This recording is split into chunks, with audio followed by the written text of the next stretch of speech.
l'émission Zone Interdite s'est intéressée aux dangers de l'islam radical en France, dans un épisode diffusé sur M6, le 23 janvier 2022. Quelques heures avant, l'animatrice et journaliste Ophélie Meunier tremblait de tout son être. La police a été sollicitée.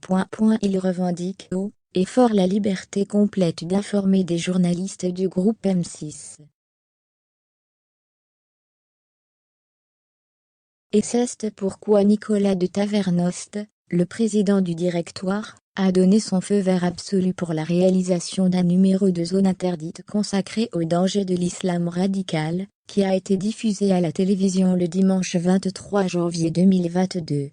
Ophélie Meunier, la présentatrice de l'émission, avait pourtant reçu de nombreuses menaces, quand le programme télé était annoncé en kiosque. J'ai demandé si nous avions les garanties, si c'était une émission extrémiste entre guillemets, j'ai demandé si la présentatrice était protégée, rappelle Nicolas de Tavernost selon Pure Média. J'ai demandé si les témoins qui parlaient étaient bien floutés etc. J'ai fait le métier que j'estime devoir faire sur une émission dont in fine, la décision m'est revenue. Je revendique d'avoir autorisé cette émission. Mais parce qu'on me l'a demandé. On aurait pu prendre la décision contraire.